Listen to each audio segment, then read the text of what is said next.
भारत के किस लेखक ने वर्ष 2025 के KLF बुक अवार्ड में many lifes of Syeda X के लिए डेब्यू श्रेणी का पुरस्कार जीता? तो नेहा दीक्षित ऑप्शन नंबर हो जाएगा इसका पहला चौथा। निम्नलिखित में से किस संस्थान ने फरवरी 2025 में Bharat cancer genome Atlas launch किया? तो भारतीय प्रौद्योगिकी संस्थान मद्रास ने ऑप्शन नंबर हो जाएगा इसका पहला। अगला प्रश्न है कि निम्नलिखित में से किस घटना के कारण वर्ष 1907 में भारतीय राष्ट्रीय कांग्रेस का नरमपंथी और चरमपंथी में विभाजन हो गया? तो इसका जवाब है सूरत अधिवेशन में ऑप्शन नंबर 2। भारतीय रिजर्व बैंक के द्वारा 28 मार्च 2025 को चेन्नई में बड़े आकार की गैर बैंकिंग वित्तीय कंपनियों के लिए आयोजित सम्मेलन की थीम क्या थी? तो साझा दृष्टिकोण, साझा जिम्मेदारी, NBFC को मजबूत बनाना, ऑप्शन नंबर 2। अगला प्रश्न है कि राजेंद्र चोल प्रथम इंडोनेशिया के पुनर्जीवित श्री विजय साम्राज्य पर अपने नौसैनिक अभियानों के लिए जाने जाते हैं। मानव विकास, स्वास्थ्य, शिक्षा और आय में सुधार करके व्यक्तियों के विकल्पों को व्यापक बनाने पर बल देता है। कौन सा वैश्विक संगठन मानव विकास सूचकांक प्रकाशित करता है? तो संयुक्त राष्ट्र विकास कार्यक्रम, ऑप्शन नंबर 2। अगला प्रश्न है कि पोट्टी श्री रामुलु की मृत्यु के पश्चात निम्नलिखित में से कौन सी प्रमुख घटना घटी? तो राज्य पुनर्गठन आयोग की नियुक्ति, ऑप्शन नंबर 2। बाजरे की खेती और व्यापार को बढ़ावा देने के लिए अंतर्राष्ट्रीय बाजरा महोत्सव 2025 की मेजबानी किस भारतीय राज्य ने की? तो ये की कर्नाटक ने, ऑप्शन नंबर 3। अगला प्रश्न है कि अवसंरचना को आर्थिक समृद्धि का पहिया क्यों कहा जाता है? तो क्योंकि यह माल, सेवाओं की डिलीवरी और पहुंच को सक्षम बनाता है, ऑप्शन नंबर 4। कर्क रेखा भारत के किन दो पूर्वोत्तर राज्यों से होकर गुजरती है? तो त्रिपुरा और मिजोरम, ऑप्शन नंबर 1। भारतीय संविधान का कौन सा अनुच्छेद राज्यपाल के पद से संबंधित है? तो वो है अनुच्छेद 153, ऑप्शन नंबर 4।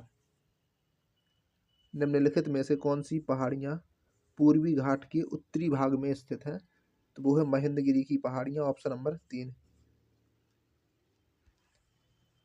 अगला प्रश्न है कि अधिवक्ता संशोधन विधेयक 2025 ने विधिक पेशे में किस महत्वपूर्ण परिवर्तन को प्रस्तावित किया है? तो इन हाउस काउंसिल और निगम वकीलों को विधि व्यवसायी के रूप में मान्यता दी गई, ऑप्शन नंबर 4। हीरे के लिए क्रांतिक कोण लगभग कितना होता है? तो 24.4 डिग्री, ऑप्शन नंबर 2।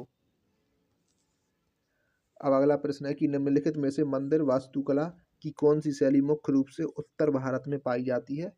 तो वो है नागर शैली, ऑप्शन नंबर 3। मई 2025 में केंद्र सरकार ने केंद्रीय अन्वेषण ब्यूरो के निदेशक प्रवीण सूद का कार्यकाल डैश की अवधि के लिए बढ़ा दिया है? तो 1 वर्ष के लिए, ऑप्शन नंबर 3।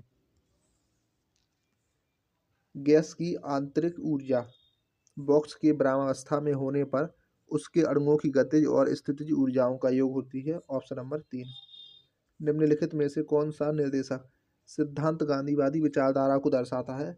तो ग्राम पंचायतों का संगठन, ऑप्शन नंबर 3। निम्नलिखित में से किस भारतीय राज्य में आर्द्र खेती की जाने की संभावना सबसे कम है? तो वो है हरियाणा में। निम्नलिखित में से किसे मई 2025 में इक्वाडोर के राष्ट्रपति के रूप में पुनः निर्वाचित किया गया था? तो डेनियल नोबोआ, ऑप्शन नंबर 1। मई 2025 में रक्षा अनुसंधान और विकास संगठन DRDO ने स्ट्रेटोस्फेरिक एयरशिप प्लेटफॉर्म का प्रथम फ्लाइट ट्रायल निम्नलिखित में से किस राज्य में किया? तो ये हुआ मध्य प्रदेश में, ऑप्शन नंबर 3।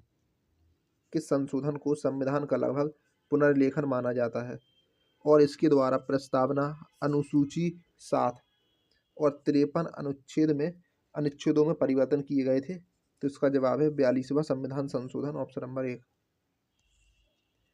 अब अगला प्रश्न है कि सैटेलाइट आधारित स्पेक्ट्रम आवंटन पर किस सिंगल विंडो दूरसंचार नियामक का अप्रैल 2025 का परामर्श भारत की 6G बैकहॉल महत्वाकांक्षाओं का पूरक है? तो वो है ट्राई, ऑप्शन नंबर 3।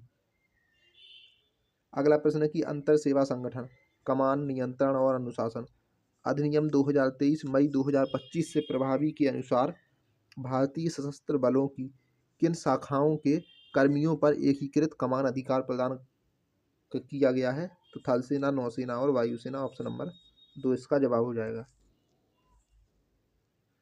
भारत की जनगणना के आंकड़ों के अनुसार 2011 में किस राज्य या केंद्र शासित प्रदेश में सर्वाधिक शहरीकरण दर्ज किया गया? तो दिल्ली में। Option number 4। 1990 के दशक में भारत के नीति परिवर्तनों को किस 3 भागीय आर्थिक रणनीति ने परिभाषित किया? तो उदारीकरण, निजीकरण और वैश्वीकरण। Option number 4। घर्षण बल की दिशा क्या होती है? तो सापेक्ष गति की दिशा के विपरीत। Option number 2। नाट्यकला और रंगशाला पर प्राचीन भारतीय ग्रंथ का नाम क्या है? तो वो है नाट्यशास्त्र। विंडोज 7 में प्रोग्रामों, फाइलों और सेटिंग को एक्सेस करने के लिए निम्नलिखित में से किसका उपयोग किया जाता है? तो वो है स्टार्ट बटन का। Option number 3। यह स्वतंत्रता सेनानी गांधी जी के अहिंसा और सत्याग्रह के आदर्शों से सहमत नहीं था। 1941 में उन्होंने कलकत्ता स्थित अपना घर छोड़ दिया और जर्मनी होते हुए सिंगापुर पहुंचे और आज़ाद हिंद फौज का गठन किया। इस प्रश्न में वह लीडर कौन थे? तो वो है सुभाष चंद्र बोस। Option number 3। सार्वजनिक स्वास्थ्य कार्यक्रम जीवन रक्षी अंतःक्षेपों और सेवाओं तक पहुंच बढ़ाते हैं। भारत में निम्नलिखित में से किस योजना का उद्देश्य 50 करोड़ लाभार्थियों को मुफ्त स्वास्थ्य कवरेज प्रदान करना है? तो आयुष्मान भारत। Option number 3।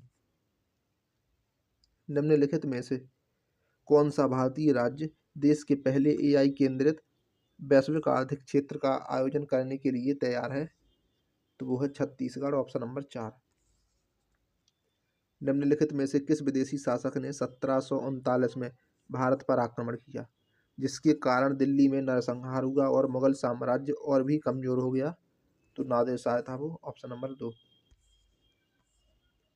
भारत में केंद्र और एक या एक से अधिक राज्यों के बीच कानूनी विवादों का निपटारा करने का अधिकार किस संवैधानिक निकाय को है? तो भारत का सर्वोच्च न्यायालय। Option number 4। भारत में कौन सा विधिक प्राधिकार लोक अदालतों को संवैधानिक दर्जा प्रदान करता है? तो विधिक सेवा प्राधिकरण अधिनियम। Option number 2। अगला प्रश्न है कि फरवरी 2025 में निम्नलिखित में से किस देश को अपने 21वें सामान्य सत्र के दौरान त्रिवार्षिक 2025 से 27 के लिए अफ्रीकी एशियाई ग्रामीण विकास संगठन का अध्यक्ष चुना गया? तो इसका जवाब है भारत को। निम्नलिखित में से किस एप्लीकेशन से आप फाइल नहीं बना सकते हैं? तो विंडोज एक्सप्लोरर से। Option number 1। अप्रैल 2025 तक एशियाई और राष्ट्रमंडल खेलों में रजत या कांस्य पदक जीतने वाले खिलाड़ियों को किस पेंशन योजना के तहत 12,000 प्रति माह पेंशन मिलेगी? तो प्रतिभाशाली खिलाड़ियों को पेंशन हेतु खेल निधि। Option number 2। आपदा के दौरान तत्काल सहायता प्रदान करना आपदा प्रबंधन के किस चरण के अंतर्गत आता है? तो राहत प्रतिक्रिया। Option number 4।